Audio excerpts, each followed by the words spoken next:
Hello, LEGO fans. I'm Travis, and welcome back to another excellent vintage Star Wars set review here on Brick Showcase. Thanks for tuning in. If you haven't already, then please like and subscribe to this channel. It really helps make more classic LEGO content. Today in the showcase is the LEGO Star Wars Final Duel Part 1, set 7200 from 2002. It is from Star Wars Episode 6 The Return of the Jedi movie. This set is from the third wave of LEGO Star Wars sets, and a memorable scene from the movie. The set depicts the epic scene in the movie which features Emperor Palpatine's throne room on the second Death Star from Return of the Jedi. This is when Emperor Palpatine commands Darth Vader to turn Luke Skywalker to the dark side of the Force. The set has 29 pieces and comes with two sought-after Star Wars figures. This set is standalone but can be combined with the Final Duel Part 2, which contains Luke Skywalker, a stormtrooper, and an Imperial officer. This theme has been remade twice as Death Star Final Duel in the years 2015 and in 2020. Both of these are almost identical sets. More recently, there has been a 40th anniversary Emperor's Throne Room diorama set 75352, which is a much greater model with much more detail. This repeated design and release of LEGO sets actually shows how iconic the scene really is. However, as always, this is the nostalgic and first original Final Duel model ever made, so much of a desired and sought-after item. This set has a good likeness to the scene in the movie and is a good build for its time. At the time, it was a cheap way to collect the two main villains of the original Star Wars trilogy. Both Darth Vader and Emperor Palpatine were available in other much larger and expensive sets in that era. Let's move on to the main build. For a small 30-piece set, it takes no time at all to construct and assemble together. It is mainly made up of black and gray pieces, which is what we expect. It looks a pretty neat and accurate representation of the throne room. They capture the design and shape of Emperor Palpatine's throne really well, having the canopy top which overhangs. It has the nice, angled back structure in black. The throne has nice touches like the printed tile pieces on the arms to make it look it has consoles with buttons to press. The throne room window is a nice TIE Fighter cockpit piece, which shows good repeat parts usage, and this is what was available at the time. It works well for what was needed here. The throne can be rotated 360 degrees, so the Emperor can look over the room or into the vastness of space outside. The issue with Emperor Palpatine's throne is that the minifigure cannot sit on the throne due to his long black cape, so I just leave the figure standing.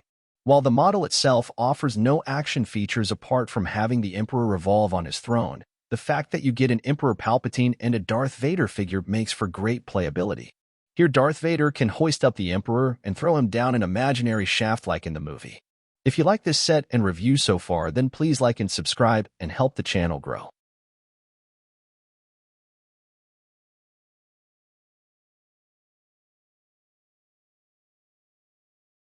Let's move on to look at the great minifigures. Both Emperor Palpatine and Darth Vader were pretty rare figures at the time, especially since you could only get them from buying some of the more expensive sets, so this was an easy way to get them both. The Darth Vader minifigure is excellent. It is fully in black as expected with the additional fabric cape. The chest has nice printing to show the electronics. The figure has an awesome red lightsaber with a chrome hilt, which we do not see anymore. Taking off his helmet, he has a gray head as opposed to the traditional yellow. It has black and gray printing to show the scars and angry face. LEGO Star Wars fans cannot really go wrong with this minifigure.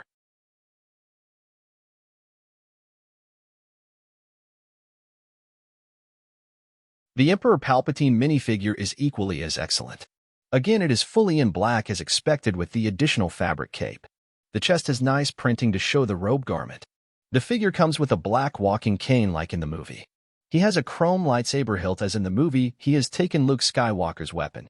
Here they missed an opportunity as they could have given him the red lightsaber piece, as he did wield the weapon in Star Wars Episode 3, The Revenge of the Sith. This would have added much playability to the small set. If LEGO wanted to stick to the actual movie of Return of the Jedi, then a green lightsaber would have been equally as good. Taking off his hood, he has the traditional yellow face, with black and brown printing to show his scary eyes and wrinkles. I am not sure why LEGO just didn't give him a gray face like they did to Darth Vader, as this would have been more similar to the movie. Although to customize the heads of Darth Vader and Emperor Palpatine could be switched, so he does have a gray face, while Darth Vader wears a helmet so remains covered.